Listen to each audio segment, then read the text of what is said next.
quais são as suas estratégias para o ministério? Hoje em dia nós somos uma igreja em células, né? Somos uma igreja em células e as células, como diz, são a igreja no lar. A igreja primitiva, na verdade, antigamente, logo que Jesus ele ressuscitou, foi aos céus e disse para os seus discípulos: olha, vão, façam discípulos, né? Ensinando-os, batizando no nome do Pai, do Filho e do Espírito Santo, ensinando-os a guardar o que eu vos tenho ensinado. Se a gente lê o discurso de Jesus nos evangelhos, Jesus deixou muito claro os dois maiores mandamentos: amar a Deus sobre todas as coisas e o próximo como a si mesmo. Então, o nosso lema é todo mundo discipulado, né? E todo mundo sendo bem consolidado. Cada casa sendo uma igreja e cada crente sendo um ministro. As pessoas. E nós treinamos para isso. Temos as nossas escolas, onde as pessoas são capacitadas para abrir uma célula na sua casa. E, diferentemente de algumas outras igrejas, que a pessoa abre a célula para os de fora, a gente aconselha o povo primeiro para abrir a célula para os de dentro. É o pai de família que faz o seu culto doméstico e aí chama toda a sua família. A família, ele chama a esposa, chama seus filhos. E a gente, não sei se tem nas outras igrejas, acredito que eu nunca vi, mas na nossa igreja, no Maí, nós incentivamos as famílias a ceiarem em casa. Não é só aquele ato na igreja que você come um pedacinho de pão e toma um suquinho e beleza, você ceiou. Não. Durante as refeições, pelo menos uma vez por semana, eu faço isso em casa. Todos sábados com a minha família, eu, minha esposa e meu filho, a gente tem um momento que a gente arruma a mesa e a gente, se teve alguma desavença na semana, a gente se perdoa, canta um louvor, ora, e ali a gente parte o pão, e meu filho já sabe fazer: isso aqui é o corpo de Cristo e tal, isso aqui é o sangue de Jesus que para perdoar nossos pecados. Então eu acredito que esse momento é muito importante. Nós já fomos muito julgados por isso, porque as pessoas não creem. A igreja antiga diz assim: criança não pode ceiar. Eu acredito que pode. Não existe na Bíblia um link que diz que a criança não pode. Claro que pode. O pão simboliza o cordeiro. O pão é o corpo de Cristo. O sangue de Jesus que foi derramado para a remissão dos nossos pecados. O meu filho, ele não pode estar excluído disso. Então, na nossa igreja, a nossa estratégia é isso. Começa em casa, né? O resgate começa pela família, o avivamento começa dentro de casa, tudo começa dentro de casa. A restauração da família é pelo sacerdote, é ali. A minha família é a minha célula principal. Eu não posso abrir mão disso. Eu não posso estar cuidando dos de fora e estar perdendo os de dentro. Não. Meu filho precisa ver que o pai dele é um homem de Deus, que a gente ora em casa, que a gente, por mais que aconteça alguma desavença, a gente se perdoa.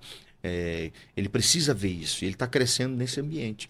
E nós aconselhamos o nosso povo. A nossa estratégia principal é essa: começar por casa. Não faz sentido eu fazer uma célula para os de fora se eu não faço uma célula para os dentro da minha casa. Então, eu acredito que a nossa maior estratégia, além da visão celular, é essa: começar em casa. E assim, as portas da minha casa estão abertas para os vizinhos. Aí a gente vai convidar os vizinhos, vai convidar os parentes. E tem tido grande resultado. Nós não somos uma igreja meteórica. Uau, expandiu, explodiu. Não. Mas nós temos tido um crescimento devagar, mas constante. Sabe, um crescimento sólido, um crescimento com qualidade.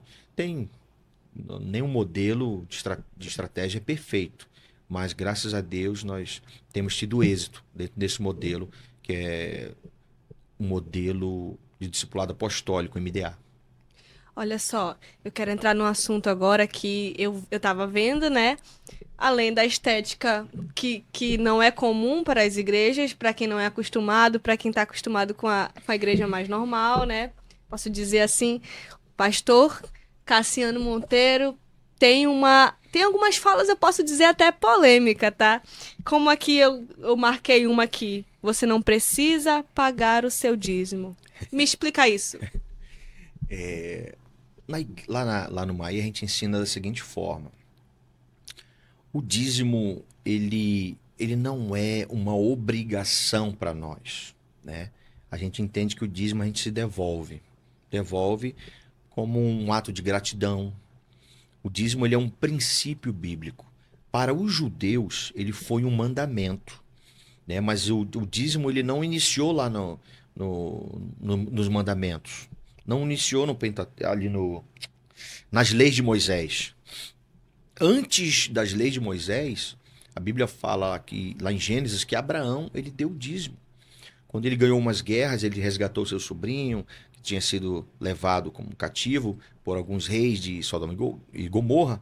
A Bíblia diz que ele venceu a batalha, resgatou, né, todas as pessoas, seu sobrinho, e veio o rei de Salém e ele dizimou. E o rei compartilhou com ele o pão e o vinho. Ou seja, antes da lei, o dízimo já existia. Era um princípio. Ele dizimou na vida de um sacerdote. Ele não tem nenhum registro que Deus pediu. Mas por que ele fez isso? Provavelmente aquilo já era um hábito.